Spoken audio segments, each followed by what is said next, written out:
Alright! Good morning Pilipinas and good morning world! At sa ating makababayang OFW at makababayan natin na nandito sa Pilipinas na walang sawang sumusuporta dito sa ating munting programa, thank you so much sa mabuhay po tayong lahat hanggat gusto natin.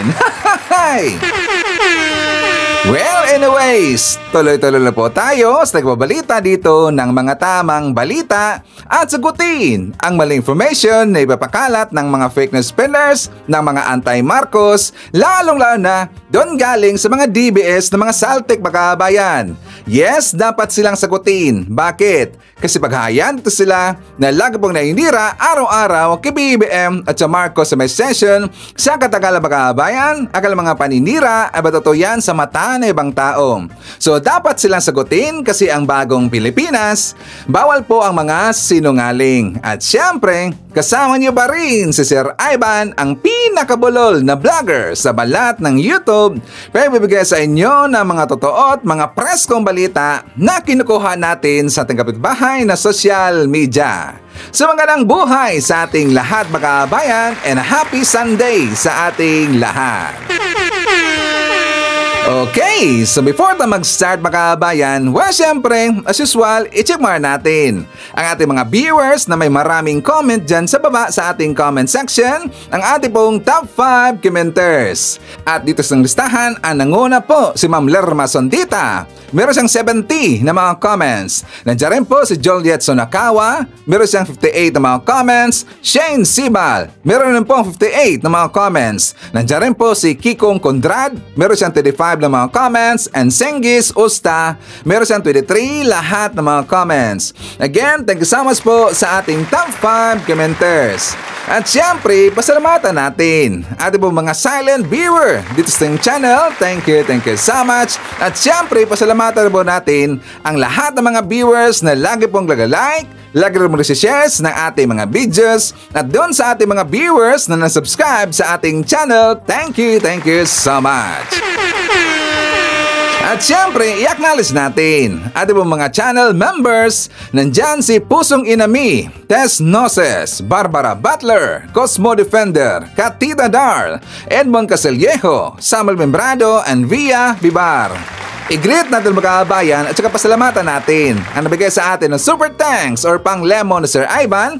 Thank you so much kay Ma'am Olivia Lupiga Lake, nabigay sa atin ng 5 pounds. Thank you so much.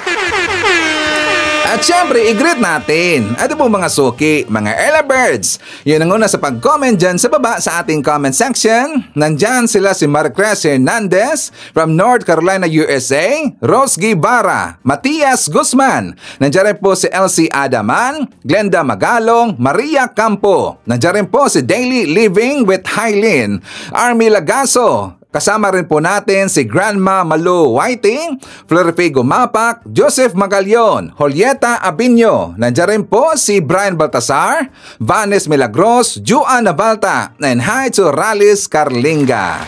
Siyempre, i-shoutout natin ating po mga pinalangga ng mga legends, mga senior citizen. Hello po, kumusta ang lahat? And also, i-greet natin ang happy birthday si Feby Christine, ang eldest daughter of Maria Loana Del Mondo. Happy birthday! Okay, so kumusta ang lahat mga kabayan? How are you today? Okay, so kung napansin ninyo na meron pong ipinost na Sir Ivan doon sa ating Facebook account. Siya nga pala, please i-follow ho natin, i-like natin, i-follow natin ating pong Facebook account kasi para meron tayong communications makabayan. Kasi minsan, nagpo-post po si Sir Ivan doon sa ating Facebook account na hindi natin napag-usapan dito sa ating vlog makabayan. Okay? So please don't forget, like and follow po sa ating Facebook account, Jill Ribe TV. Okay? So ang ipinost ko doon sa ating account makabayan sa Facebook tungkol kay Badong. Kasi nakita ko po sa kanyang live kahapon makabayan or kagabi nga pala na meron siyang ipinakal po na fake news. Alam niyo si Badong tumanda talaga na parang paurong makabayan, parang naging ub-ub na eh. Kinain na po ng sistema ng mga Duterte makabayan. Alam niyo si Badong noon magaling yan eh. Totoo lang, isa po si Badong naging inspiration po ni Sir Ivan. Nung hindi pa po lumabas si Sir Ivan dito po sa ating channel, hindi pa po napapakita po si Sir Ivan dito sa ating channel, itong sila si Hitad, ito po sila si Badong, si Banat Bay, yan po ang lagi kong pinapanood makabayan. Siyempre si Badong magaling naman talaga yan eh. Kasi 'di ba noon siya po ay isa pong principal makabayan.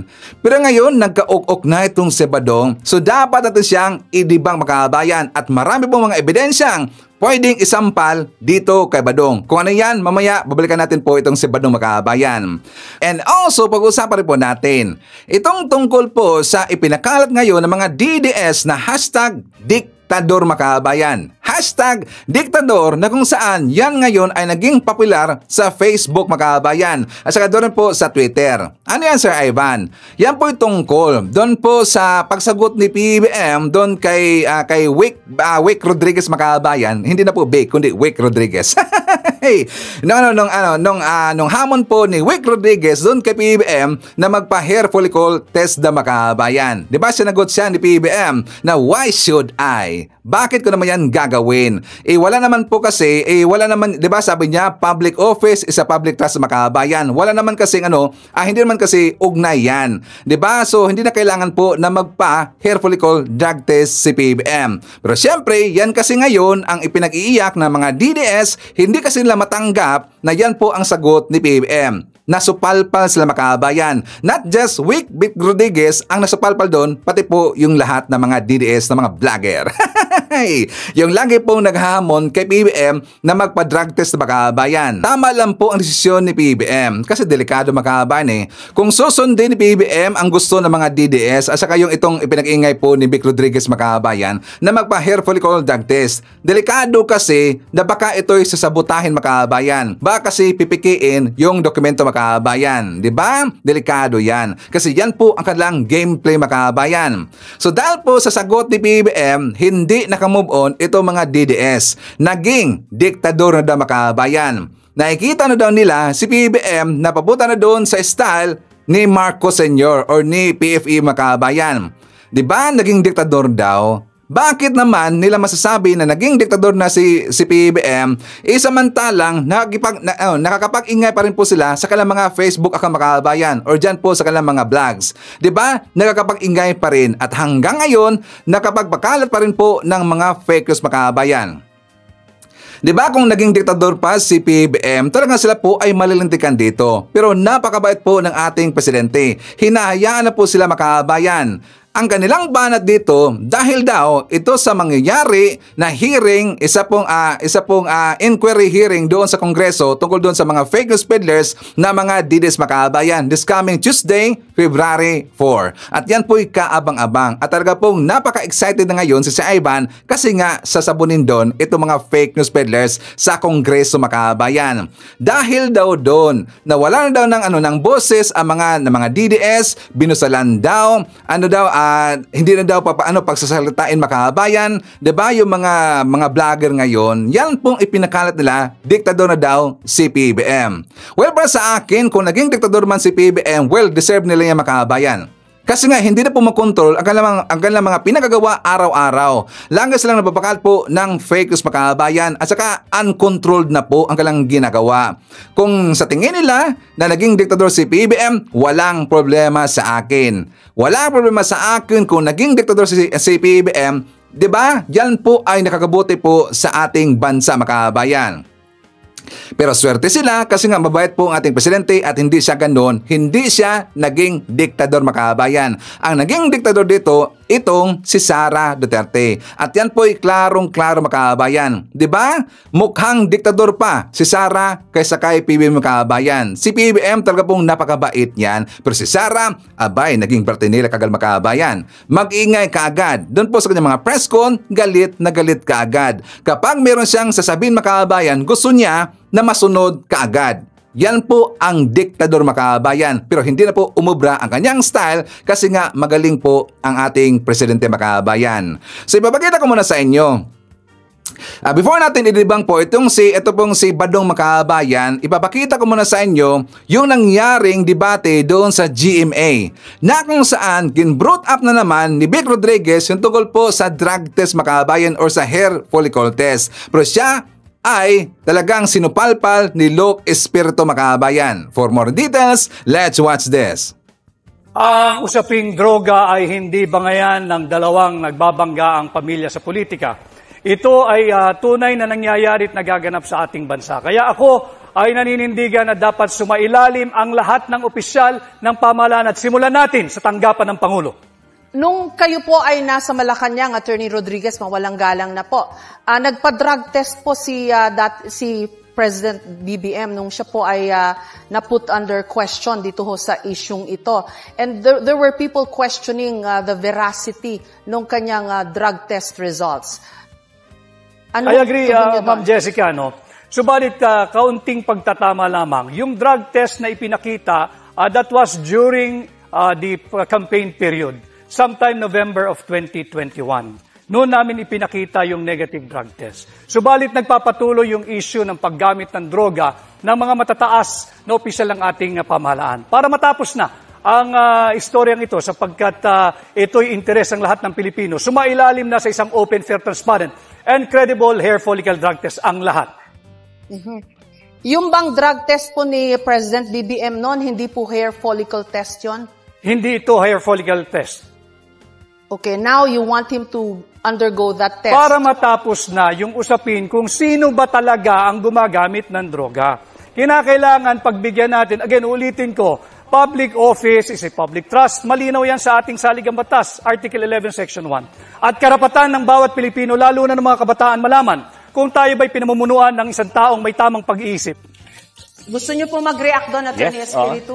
Si Attorney Vic ang proof kung bakit ang droga ay may kinalaman sa bangayan Marcos at Duterte. Nung panahon na siya ay pro-Marcos, siya ay drug test ang kanyang pinapanlandakan na negative si Marcos. Ngayon na siya ay pro-Duterte, gusto niya ngayon i-testing si Marcos ng hair follicle test.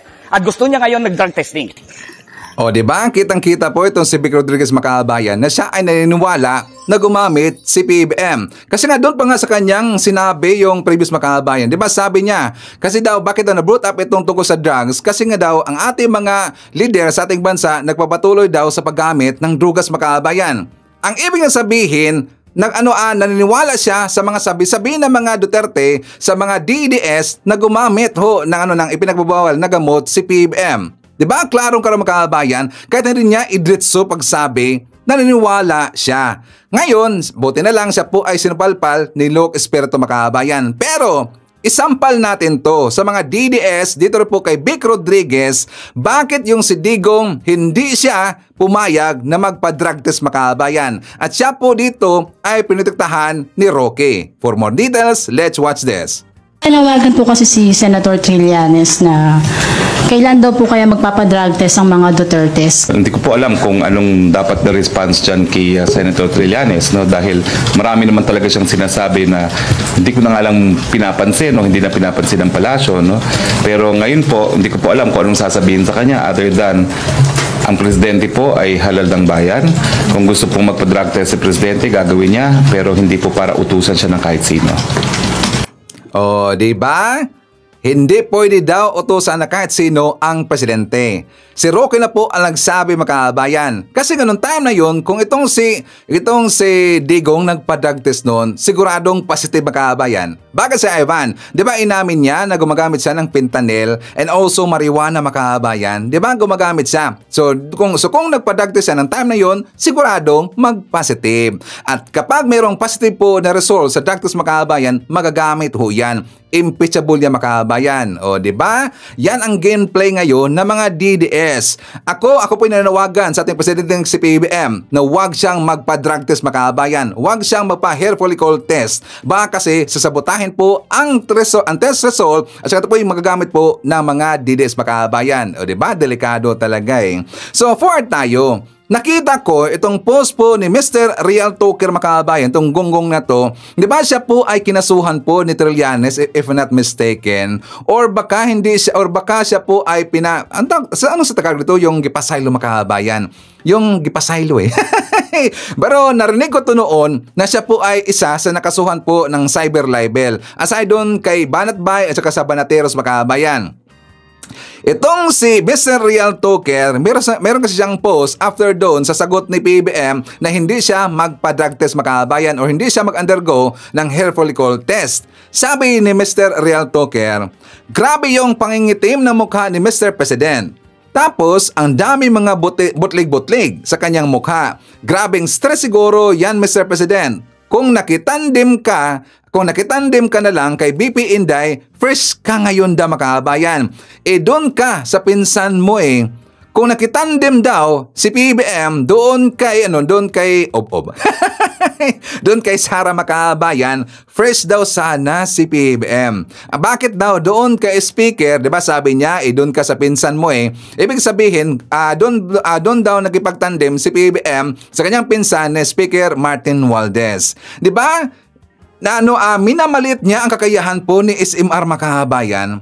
Napansin natin, minamalit niya ang kakayahan po ni SMR. At doon po sa video na pinakita ko ng mga kababayan, it is 2 vlogs ago yata yun, natungkol doon sa Business Global Forum doon sa Davos mga kababayan, na ang ganda talaga ng sagot po ni Speaker Martin Romualdez. At yun po ay hindi kaya ni Sara Duterte. Diba? Mas pinili ni PBM na makipagtandem kay SMR kasi nga magaling po si SMR kaysa kay dito kay Sara Duterte. Napakalayo po mga kababayan. Ob yun eh. Lalo na kapag magagalit mga kababayan, mawala talaga sa utak eh. Mawala sa isip. Nakakaroon dito ng mental illness, 'di ba? So, kung makikipagtandem pa si PBM dito kay Sara Duterte, ano na lang po ang mangyayari sa Pilipinas mga kababayan. Tapos nakita ko kahapon yun eh, doon sa interview niya, doon sa News 5 mga kababayan. Diba in-interview po ng taga News 5 itong si Sara Duterte. Kasi nga, nagreklamo itong si Sara mga kababayan na nagkaroon daw sila ito ng budget cut, kaya hindi na daw nila natugunan ang kanilang programa, yung Boreal Assistance mga kababayan. Nagreklamo siya kasi daw hindi daw nila natugunan or napagpatuloy yung Boreal Assistance at saka yung iba niyang mga employees makabayan nandun na daw sa ibang mga ahensya. Well, para sa akin okay lang talaga. Sakto lang na nagkaroon dito po ng budget cut ang OBP makabayan. Tapos ngayon, ginawa pa niyang rason ang Boreal Assistance makabayan. Ang Boreal Assistance, bakit ayaw nilang tulungan ang kanyang mga tauhan na i-forward doon sa PCSO makabayan? Pwede hong mabigyan ng Boreal Assistance ng taga PCSO ang kababayan natin. 'Di ba? DSWD, PCSO, or dito po sa PhilHealth or sa DOH, yan kasi po yung mga ahensya natin na binigyan talaga ng mandato na mabigay po ng ayuda or tulong sa ating mga kababayan. Correct if I'm wrong, diba? Tapos ngayon, ginagamit po ni Sara Duterte yung Boreal Assistance mga kababayan. Para sa akin, tama lang talaga na nagkaroon dito po ng budget cut ang OBP. Bagay sa Evan, baka naman kasi ang budget po ng OBP magiging Boreal sa kanyang bulsa makabayan. 'Di ba? Sakto ba 'yon? Sara, sakto ba 'yon? Ang budget ng OBP baka kasi maboreal lang sa kanyang bulsa makabayan. So nakita ko rin po doon sa kanyang interview. Bago natin babalikan itong si Mr. Real Talker makabayan kasi nga 'di ba, nanlait kasi kay PBM eh. Babalikan lang ho natin. Ipapakita ko muna sa inyo yung pong interview ng News 5 doon kay Sara Duterte kasi daw sure na siya makabayan na tatakbo si Sara this coming 2028. For more details, let's watch this. Seryosong pinag-iisipan daw ni Vice President Sara Duterte na tumakbo sa pagkapangulo sa 2028. Sinabi yan ng bise sa kanyang News 5 exclusive interview.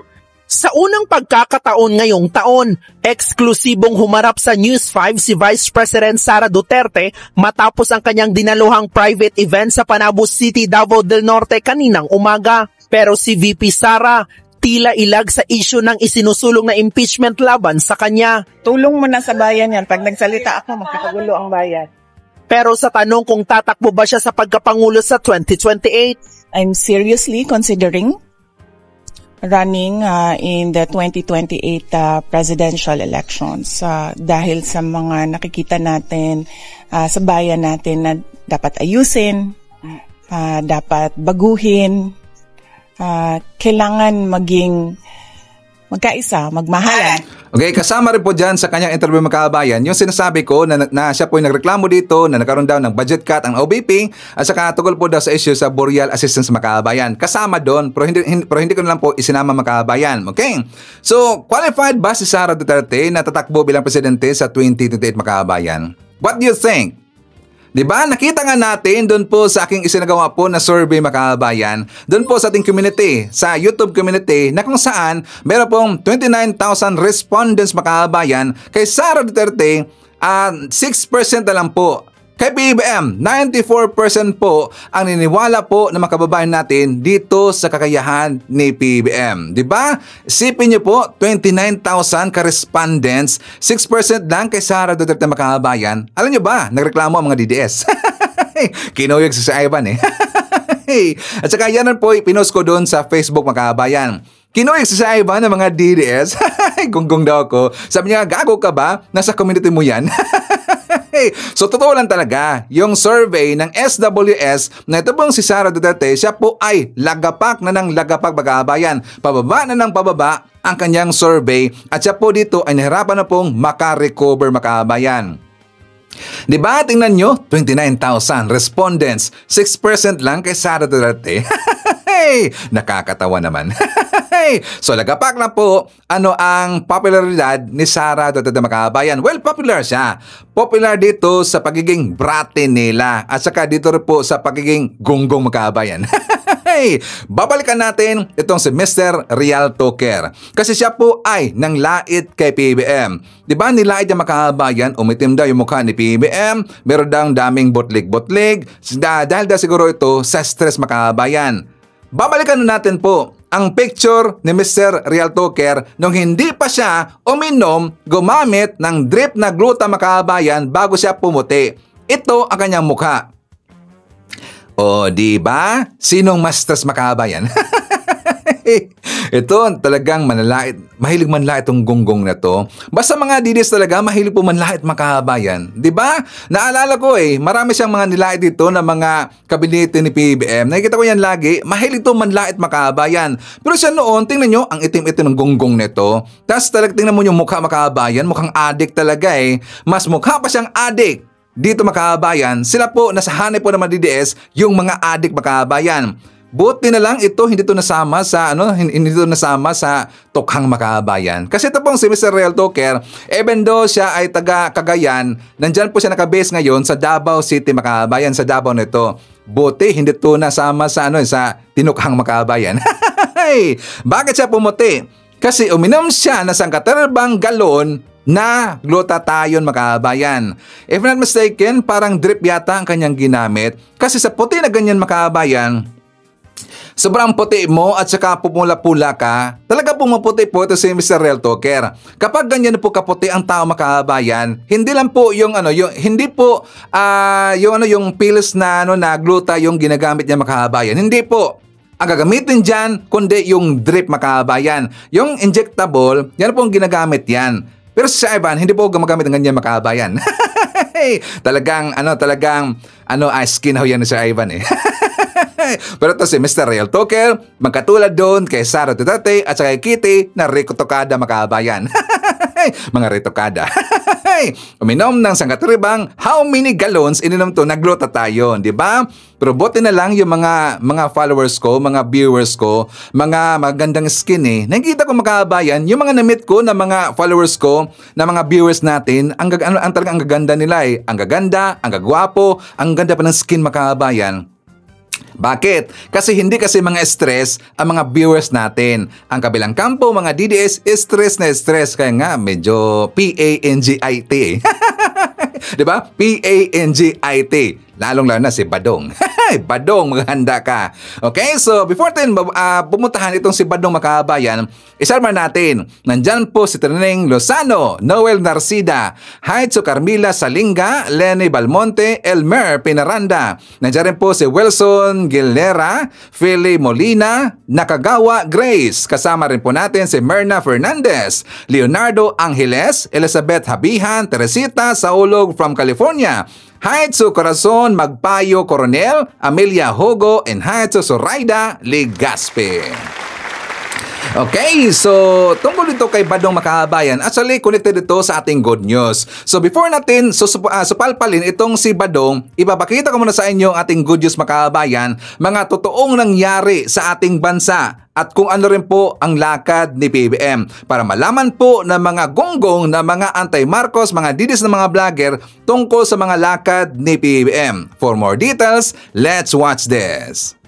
Siksik po ang naging schedule ni Pangulong Ferdinand R. Marcos Jr. ngayong linggo. Atin po yang balikan.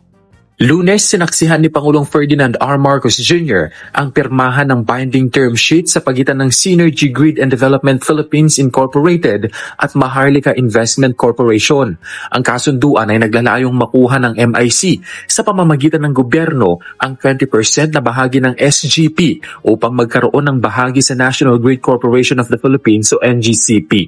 Ang MIC na responsable sa pamamahala ng Sovereign Wealth Fund ng Pilipinas ay mag-i-invest sa preferred shares ng SGP na mayroong 40.2% na pag-aari ng NGCP.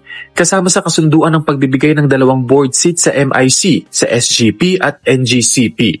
Ayon sa MIC, ang investment na ito ay layong protektahan ang supply ng kuryente ng bansa, ang tuloy-tuloy na pagkakaroon ng maaasahan at abot-kayang kuryente para sa bawat Pilipino. Martes, pinulong ng Pangulo ang Department of National Defense at iba pang cabinet members. Kasama rin sa pulong ang Department of Finance, Department of Budget and Management, Presidential Communications Office, si Special Assistant to the President for Investment and Economic Affairs Frederick Go at iba pang government officials. Dumalo rin ang punong ehekutibo sa Job Street Career Con 2025 na nagbukas ng libo-libong job opportunities sa mga Pilipino sa mismong araw ng Chinese New Year. Sa okasyon, binigyang diin ng Pangulo na ang mga ganitong inisyatiba ay bahagi lamang ng pagtutulungan ng pamahalaan at pribadong sektor para mapababa ang unemployment rate sa bansa. Huwebes, ilang serye ng aktibidad ang dinaluhan ng Pangulo sa probinsya ng Cebu. Kabilang na riyan ang 20th National Convention of Lawyers na inorganisa ng Integrated Bar of the Philippines. Ipinunto ng punong ehekutibo ang mahalagang papel ng legal professionals sa pagpapalakas ng justice system sa bansa. Binigyang diin din niya ang responsibilidad ng mga ito na maging patas at mag-adapt sa makabagong panahon. Dumalo rin ang punong ehekutibo sa pagtitipon na pinangunahan ng lahat ng gobernador sa Visayas. Iginiit ng presidente ang kahalagahan ng pagtutulungan ng lokal at national government para sa pag-unlad.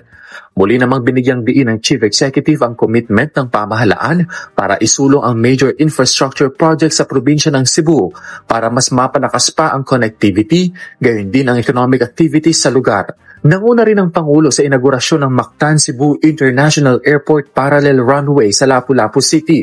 Ayon sa Pangulo, ang 2.56-kilometer infrastructure project ay dinisenyo para tugunan ng tumataas sa traffic demand at ma-accommodate ang dami ng mga pasahero gayon din ng mga cargo. Idinagdag pa ng Pangulo na ang proyektong ito ay bahagi ng mas malawak na vision upang paunlarin ang infrastruktura sa bansa. Pinangunahan din niya ang pulong kasama ang Regional Development Council ng Central Visayas. Dito natalakay ang mga pangunahing infrastructure initiatives na nakatuon sa transportasyon at urban connectivity. Nitong Biyernes, nagkaroon ng farewell call sa Pangulo si outgoing United Nations Resident Coordinator and Humanitarian Coordinator sa Pilipinas na si Gustavo Gonzales. Kinilala ng Pangulo ang mga naging kontribusyon ni Gonzales sa pagpapatibay ng relasyon sa pagitan ng Pilipinas at UN, lalo na sa kasagsagan ng COVID-19 pandemic at ang suporta nito sa Bangsamoro Autonomous Region in Muslim Mindanao. Nagpaabot din ng pagbati ang Pangulo sa mahigit 600 graduates ng Development Academy of the Philippines, kasabay ang paghikayat sa mga ito na maging tagapanguna sa transparency at mahusay na paglilingkod para sa ikabubuti ng pamumuhay ng taong bayan. Hinikayat din niya ang mga ito na maging kaisa ng gobyerno para sa mabilis na serbisyo, pagpuksa sa red tape at pagpapabuti ng bureaucratic processes. Pinalakas pa ni Pangulong Ferdinand R. Marcos Jr. ang Regional Development Councils para mapabilis ang socio-economic development ng lahat ng rehiyon sa bansa. Sa ilalim ng Executive Order No. 82, muling bubuin ang RDCs bilang pangunahing tagapayo ng gobyerno sa pagpaplano ng kaunlaran.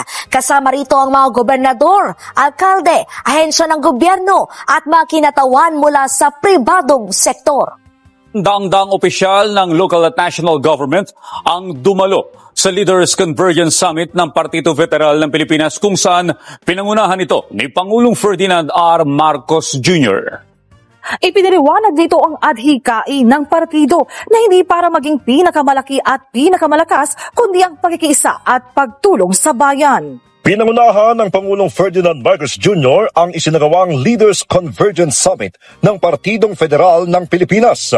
Kasama niya rito ang tatlo sa mga nangunguna sa senatorial race at miyembro ng PFP na tinatawag na Top 3. Sina Senator Francis Tolentino, Senate candidate at former Secretary ng DILG Ben-Hur Avalos at ang dating Senador Manny Pacquiao. Daan-daang mga miyembro, mga opisyal ng lokal at national government ang nagtipon. Sa mensahe ni Pangulong Marcos Jr. sa buong partido, ipinaliwanag nito ang adhikain ng pagsasama ng partido na hindi upang maging pinakamalaki at pinakamalakas na partido, kundi ang pagkikiisa para maparating sa buong sambayanan ang katangian na mayroon ang mga miyembro na pagtulong sa bayan. Pagkadating na ng campaign period, masyado na tayong busy, marami tayong iniisip, marami tayong pinupuntahan. Ngunit bago tayo magsimula, huwag nating kakalimutan kung bakit tayo ay nagkaisa sa ilalim ng bandera ng PFP. Kailangan na matibay ang partido natin. Ngunit, ang tunay na dahilan kung bakit ipinagsama-sama natin lahat ng nakakaunawa sa ating hangarin ng pagkakaisa upang lahat ng tutulong sa atin sa pagpapaganda ng Pilipinas ay kasama natin at meron tayong sariling plano, meron tayong isang sinusundan na hangarin at layunin para sa ating bansa. Ipinaalala rin ng Pangulo kung anong uri ng tungkulin ang pinasok ng bawat miyembro na kahit nakakatanggap man ng samot-saring batikos, mga maaanghang at masasakit na salita ay kailangang tiisin.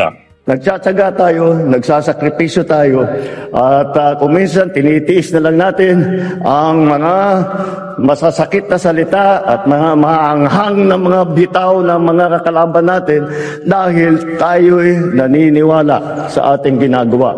Nakatakdang magpunta sa Dubai si First Lady Luis Araneta Marcos ngayong buwan para dumalo sa World's Government Summit 2025. Sa kanyang Instagram post, ipinarating ng unang ginang ang kanyang kagalakan ng matanggap ang imbitasyon para sa event. Natalakay din ang ilang Memorandum of Agreements, kabilang na ang pagpapalakas ng Comprehensive Economic Partnership o CEPA para isulong ang kapwa pag-unlad ng Pilipinas at Dubai.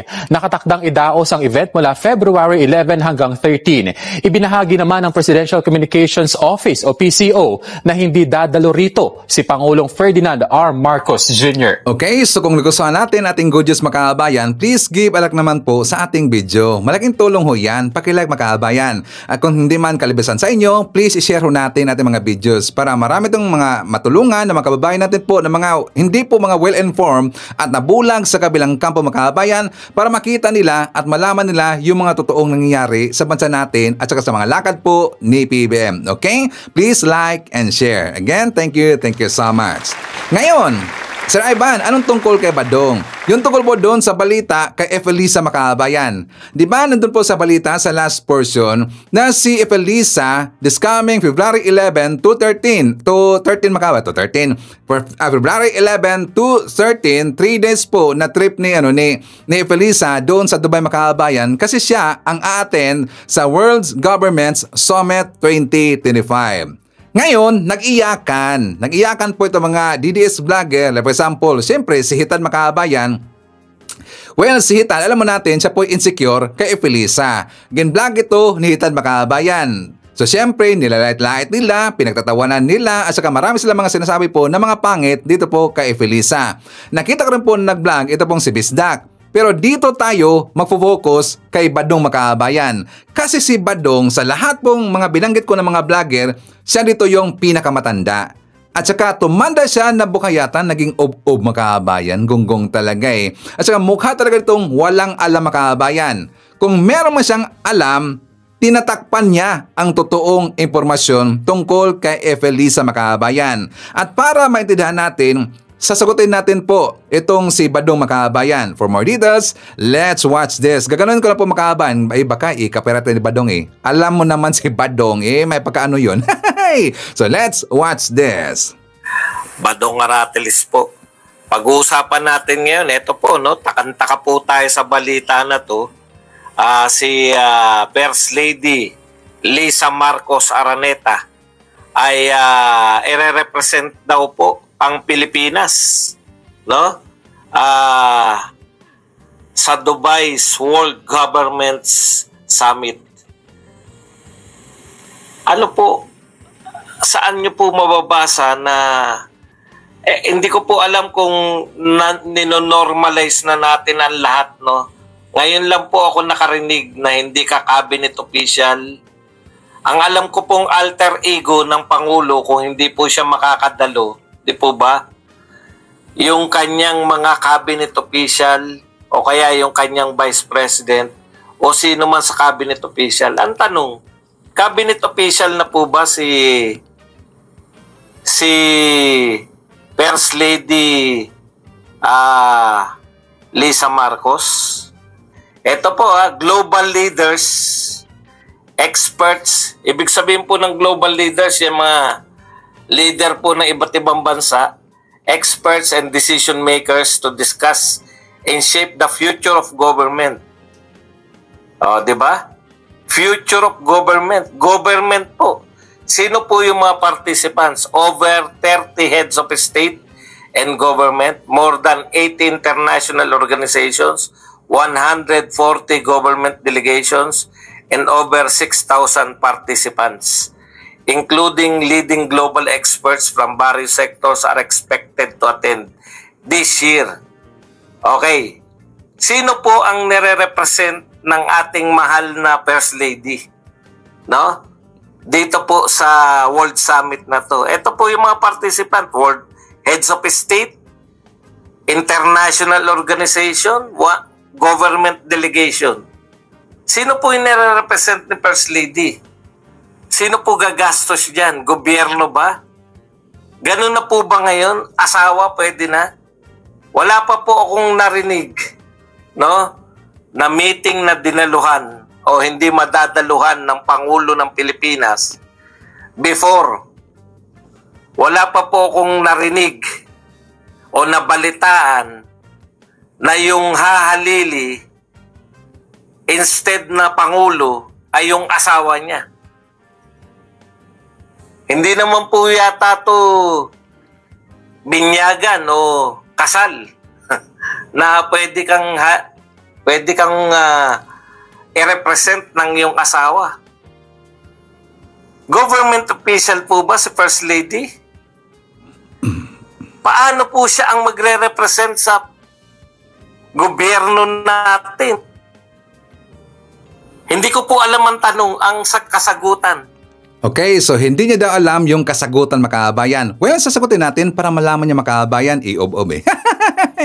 Napansin niyo ba, binanggit niya yung name po ni Vice President Sara Duterte na instead daw na bakit daw yung asawa ni PBM, ang First Lady, ang pinadala doon sa World's Government Summit Makabayan, na bakit daw, di ba, instead daw yung mga kabinete ni PBM or yung bong Vice President, kasi gusto po ni Badong Makabayan ang ipapadala doon sa World's Government Summit si Sara Duterte. Diba? Ngayon, kitang-kita ho natin na sila na iisa na Makabayan, wala silang believe kay First Lady Lisa Marcos Makabayan. Diba? Wala silang believe talaga eh. Kasi nga, hate na Makabayan. Nagiging bulag sila dahil po sa kanilang hatred. Okay, dito po kay Badong Makabayan, bakit niya nasabi yan? Kasi nga sa previous administration, doon pa kay Pinoy, di ba si Pinoy, wala po siyang First Lady mga kabayan. Hanggang dumating po itong si Digong walang First Lady, kundi merong maraming lady mga kabayan.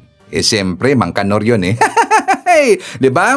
Hindi siya proud ang kanyang kinakasama ngayon ni Digong na ginawa, hindi niya kayang gawin po na First Lady makabayan, di ba? Kasi nga meron pong original. Yung kinakasama niya ngayon, alam mo natin yon, di ba? Marami siya, wala siyang First Lady, kundi marami siyang Lady makabayan. Kaya hindi niya nakita sa previous admin. Hindi nangyari. Okay, so dito po sa part sa invitation sa Dubai makabayan kung bakit si First Lady Lisa Marcos ang ipinadala ni PBM, kasi si PBM napaka-busy ho. Timing na timing kasi ang date niya makabayan na meron po siya mga bisita from other countries, mga world leaders na hindi niya pwedeng iwan makabayan. Timing na timing kasi. Kaya nga ang kanyang ipinadala si First Lady. Bakit si First Lady ang kanyang ipinadala makabayan na instead po ang mga kabinete ni PBM? What do you think? Please, comment sa baba, babasahin niyo mamaya ni Sir Ivan. Bakit si First Lady ang pinili niya? Bakit?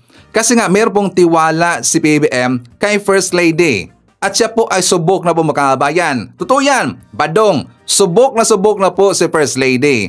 Unahin man natin po dito sa mga programa ni First Lady dito po sa lokal.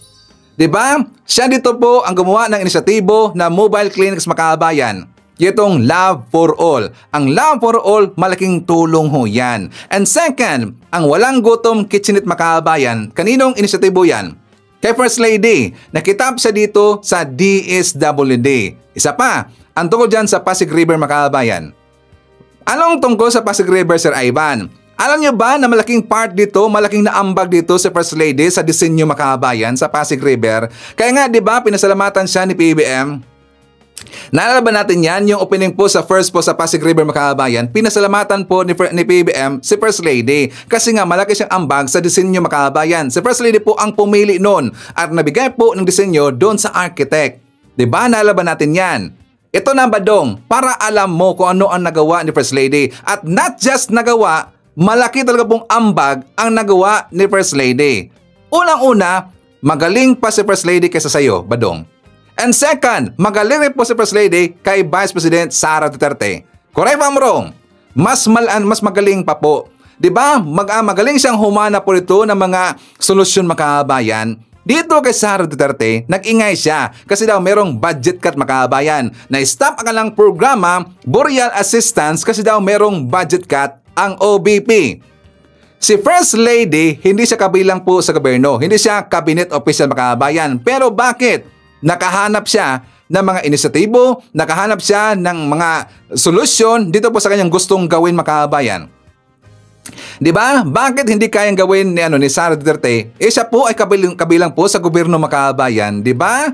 Kasi nga si First Lady, marami siyang kakilala po ng mga negosyante makabayan. Marami siyang kakilala po ng mga galing po na mga negosyante na handang tumulong sa Marcos admin. Pupunta tayo sa international. Naalala ba natin, last June 27 yata yon, June 27 to 29, meron siyang 3 days na trip doon po sa UAE makabayan sa Abu Dhabi. Naalala ba natin yan? Badong, makinig ka para alam mo. Last year, 2024, that is June 27 to 29, ikorek niyo po ako sa date makabayan, na na-meet niya yung mga investors, mga investors firm doon sa UAE sa renewable energy makabayan na kumpanya. Nalaban natin yan, yung Masdar yata yun. If I'm not mistaken, Masdar ba yun ang name na kumpanya makabayan? Diba? Nakausap niya doon yung mga investors makabayan. And also, na-meet rin po ni First Lady yung asawa ng presidente ng UAE. Yung yung asawa po ni Mohammed bin Al Nahyan yata siya, ang kanyang asawa makabayan. Na-meet niya kasi nga, 'di ba, sinalubong siya sa asawa po ng presidente. At saka after that, naglibot-libot sila sa mga culture area ng UAE para makita po ni First Lady ang mga disenyo makabayan na pwede niyang ma-apply sa Pilipinas.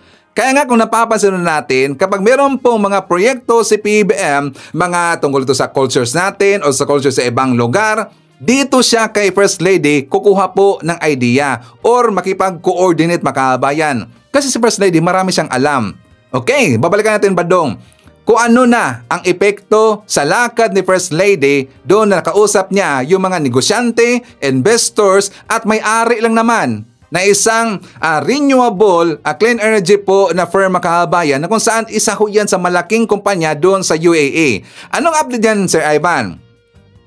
I found out, Badong makinig ka, I found out na last 3 months ago, UAE firms plan to invest over 25 billion pesos in Philippines, sabi yan ng DTI executive. At yung nakausap niya makabayan, doon sa UAE, yun rin po ang mag-i-invest sa Pilipinas, ang Masdar.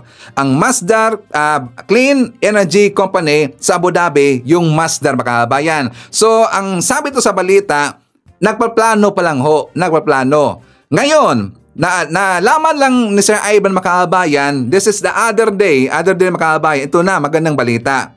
Ano yan, Sir Ivan? Nag-invest na po sa Pilipinas. This is January 16, 2025. Ayon sa balita makabayan, UAE's Masdar investing 15 billion pesos in Philippines renewable energy. O tingnan mo, Badong, epektibo talaga ang lakad ni First Lady. Ang ibig sabihin, productive ang lakad ni First Lady doon sa UAE. Ngayon, nag-invest na po ang Masdar ng 15 billion pesos sa Pilipinas sa renewable energy, Badong. Kaya yan ni Sara. Diba? Tapos ngayon wala kayong tiwala kay First Lady Lisa Marcos. Ibig sabihin, malaking tiwala kasi subok na po si First Lady. Kaya siya ang pinili ni PBBM na ipapadala doon sa ibang lugar makabayan para po attend sa summit this coming February 11 to 13. O diba? Itong si Badong makabayan, walang alam talaga eh. Diba? Hindi kasi magre-research before ibubuka ang kanyang bunganga makabayan. Ang sarap pag-untugin, si Bisdak Pilipinas, itong si Hitan, basta bubukal po ang baba makabayan. Hindi sila magre-research sa background ni First Lady kung ano ang kanyang nagawa makabayan. Maraming nagawa Badong si First Lady. O ito, isa lang po ito sa mga ebidensya natin at marami pang ibang makabayan. Many to mention. So, di ba? Si Sara, nga. First Lady, maraming nagawa. O, di ba? So, anyways, makabayan ko, shout out natin, nandyan po si Noma Homco, Jess Tubtob from Calaba, Laguna, Josephine Gallego, Myra Bunao, and Kikong Conrad. Hi to Evelyn Garcia, nandyan rin po si Leonila Montero, Felma Cabato, Tink Abel. Hi to Jemson, Jembo Jeriel, and Regine of Badawi City of Cebu. Greetings from Rodolfo Randarabor of Tansa, Cavite. Hi to Epelo Mark, Trinidad Lozano, Abraham Yanet, Merna Borromeo, nandiyan rin po si Rosalie Cartera, Boboy Elmido Cosensadugyo, Teresito Lu, and Hato Ja Daga. Mga kababayan ko, ipakita ko sa inyo yung mga interviews sa mga kilala ho natin po ng mga vlogger doon sa Impeach Sara Rally sa People Power Monument. Itong video na to galing po kay Balita at Kaalaman. For more details, let's watch this. Bakit nga ba dapat ma-impeach si Sara Duterte? Yan ang tanong namin sa mga taong umattend dito sa Impeach Sara Rally sa EDSA. Alamin ang kanilang mga kasagutan. Let's do this! Let's go! Ito, kilala to. Sir, bakit po kailangan natin impeach si Sara? Kailangan pong pagdaanan na ni BP Sara itong proseso ng impeachment. Dahil ito naman po ay trial. So, ibig sabihin, pwede niya ipagtanggol o pwede siyang ipagtanggol ng kanyang mga abogado dito sa prosesong ito. Ito ay hindi panghusga, kundi ito ay prosesong legal kung saan ay maaari siyang mahatulan ng guilty or hindi siya guilty. Kung mai-impeach siya o hindi dapat ma-impeach. Napakagandang pagdaanan niya nga ito kasi para kung mapapatunayan niya ang kanyang sarili na inosente at hindi siya ma-impeach, hindi ba napakalaking bagay yun para sa kanyang karera? At lalo na dahil alam na naman natin na nagpahayag na siya na gusto niyang tumakbo bilang Pangulo sa darating na 2028. Kaya dapat ngayon pa lang ayusin na niya ang kanyang mga issue kasi ang pangit naman na isa sa mga mangungunang presidentiable natin marami pang isyong hindi naaayos. Ayun, thank you very much, sir. Ito si Francis Balahura, sir.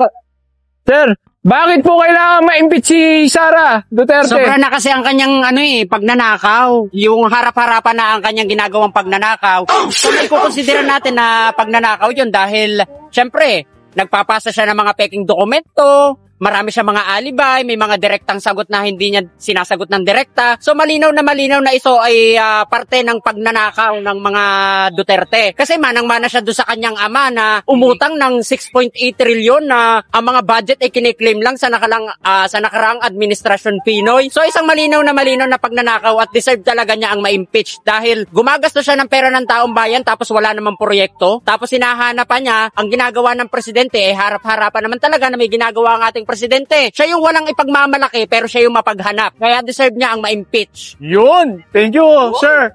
Yan, kita po tayo dyan. Sir, bakit po natin kailangan i-impeach si Sara? Ito lang kasi yung valid na proseso na kailangan pagdaanan.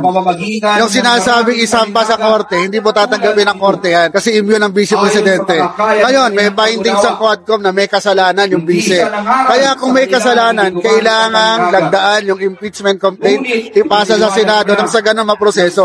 Kung may kasalanan, ma-impeach. Kung wala, patunayan niya. Yun lang yung nag-iisang proseso. Kung gumagana yung ating mga sistema ng lipunan, kailangan may impeachment.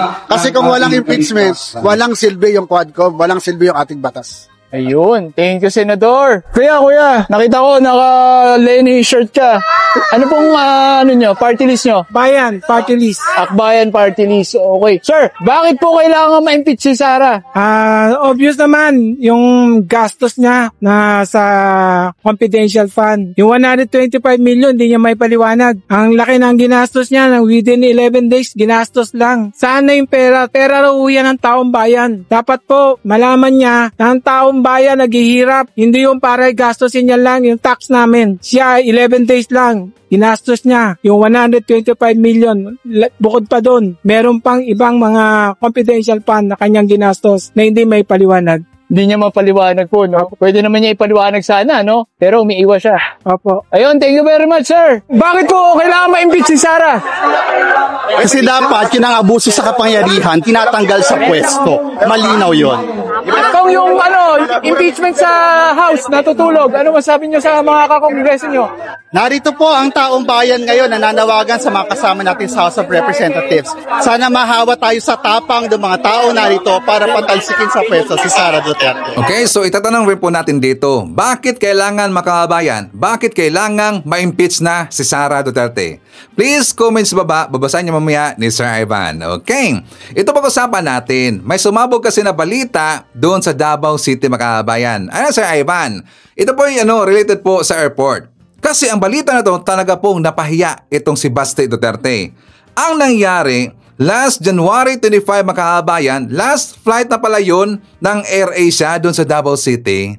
Itong balita na to galing po sa CTS Travel Antique. Sabi dito, AirAsia bids goodbye at Davao Airport. Today is the last commercial flight of AirAsia Philippines Z2 at Davao International Airport after almost 15 years of flying to the Dorian capital of the Philippines. Thank you, AirAsia. Hoping to see you once again. Reason, due to low passenger volume and short of aircraft, makabayan. O tingnan nyo, nag-pull out na isa po dito sa malaking airlines, makabayan, dyan po sa Davao City. Kaya ngayon, kinulat nila itong si Baste Duterte, makabayan. Bakit kaya? Ano ang rason, makabayan, kung bakit nag-pull out na ngayon ang AirAsia? Aside pa doon sa kanya sinabi, kasi daw due to low passenger o volume, makabayan. What do you think? Noon, malakas kasi yung AirAsia, makabayan. Bakit? Kasi marami kasi nag-in and out na mga Chinese nationals dyan sa Davao City. Correct ba, Murong?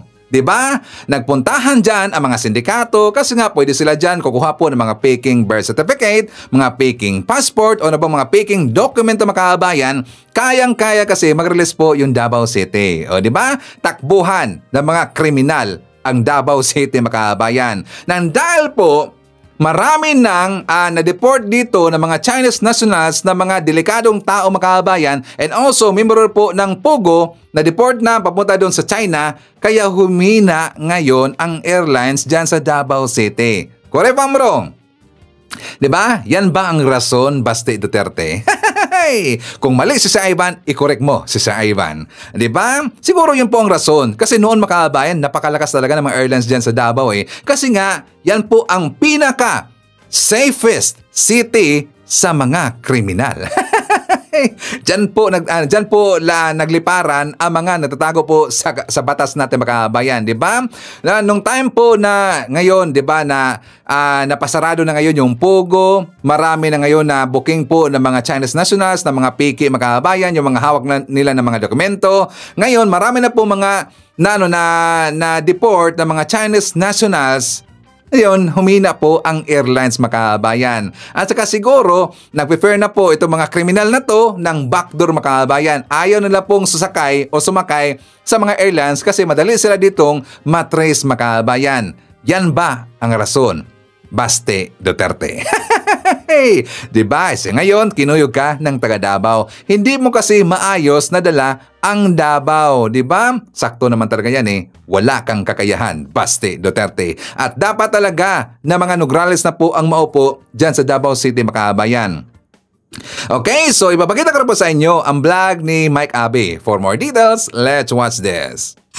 Lumulutang at nabubuko ang mga galaw nitong mga maka-Duterte tungkol sa budget.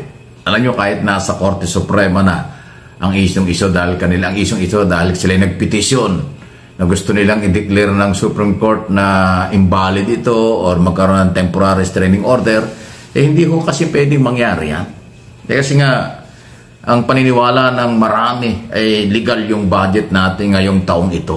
At kaya iniingayan. Kaya po nagwawala itong mga Duterte dahil nga po sa ang Office of the Vice President ay walang malaking budget. Pangalawa, yung hinihiling na 2 billion para sa budget for 2025 hindi po ibinigay ng Kongreso at ng Senado. Yung issue ho ng BICAM report na blank item, hindi naman ho yun talaga matibay. Sa totoo lang. Hindi ho yun basihan, tunay na basihan. Kasi nga, yung BICAM report, hindi naman yun batas. Na dati ko na sinabi. Yun ay BICAM report subject for approval. Dahil report lang yun, iba yun kaysa sa librong isinumite sa Malacanang after ng final ratification ng Senado at Kongreso after nung kanilang BICAM. So yung BICAM, meeting lang yun. Hindi ho yun batas. Okay? Pero ito yung lumalabas na posibleng dahilan. Kaya sila nag-iingay. Gusto nila mawalang saysay itong budget na ito ng 2025 para magkaroon tayo ng reenacted budget. Pag sinabing reenacted budget, yung batas ng 2024 sa ating budget, iyon ang gagamitin ng ating gobyerno. At pag yun ang nasunod at yun ang nangyari, ibig sabihin babalik yung mahigit na 2 bilyong budget ng Office of the Vice President. Kasi yung budget ng 2024 ng Office of the Vice President under Sara Duterte ay mahigit na 2 bilyon. At yun ang gusto nilang ma-renew at gusto nilang muling ibigay sa kanya dito sa 2025 na hindi nga nangyari. Kasi pag sinabing reenacted, yung gagamiting batas at budget ay yung nakaraang taon. So may pera ang pangalawang Pangulo. Nakita nyo? Babalik yung kanyang 2 bilyon. Kita nyo yung galaw? Ganyan po kasi ang mangyayari. Pag reenacted, kung ano yung budget nung nakaraang taon 2024, yun ang gagamitin temporary habang wala pang budget para sa bagong taon o ngayong taong ito. Yun ang gusto nilang mangyari. Pero hindi naman po pwede dahil pinaninindigan ng Malacanang, ng Kongreso at Senado, legal, walang blankong items doon sa pinirmahan ng Pangulo ngayong 2025 national budget.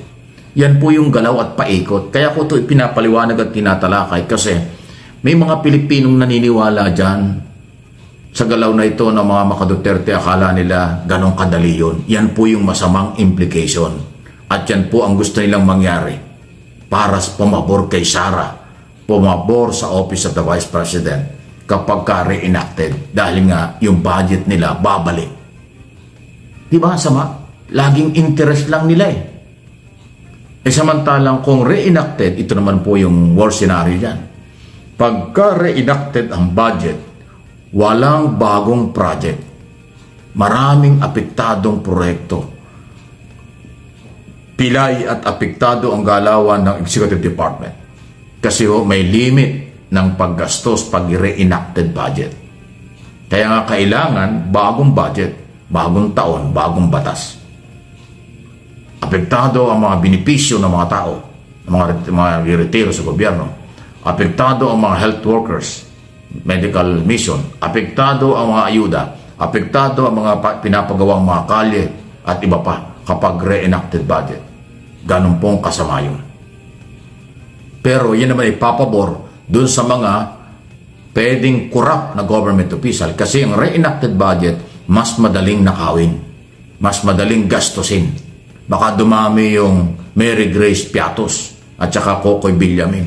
Kasi pag re-enacted, lamsan-lamsan yan, madali nilang lustayin yan dahil walang batas.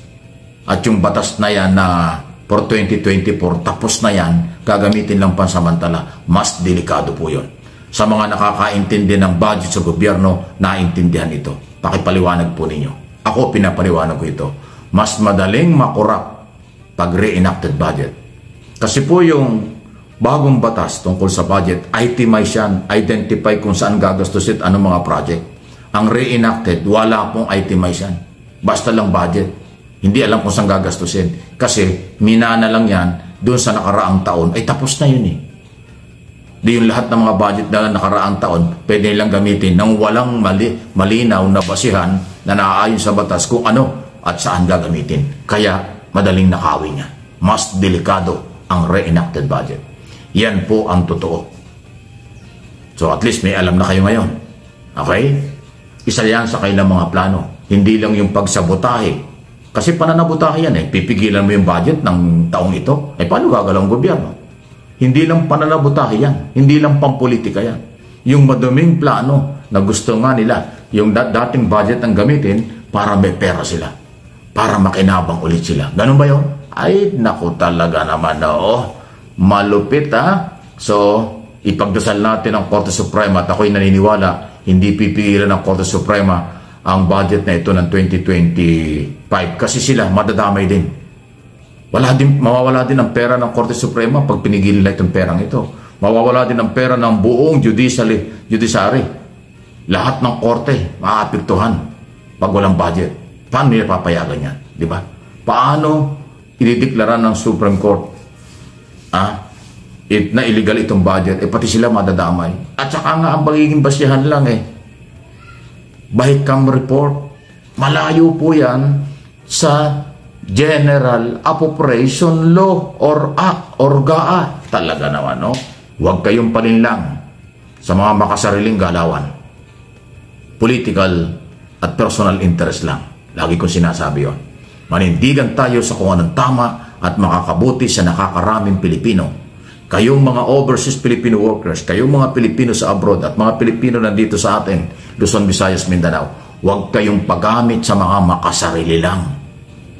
Ang ating isipin at isipin nyo ay ang kabutihan ng inyong mga pamilya, ng ating bansa, ng inyong mga anak, magiging apo, ang kabutihan at kinabukasan ng kabataan ang mahalaga. Hindi yung ngayon lang, hindi yung bukas lang, kailangan pang habang panahon.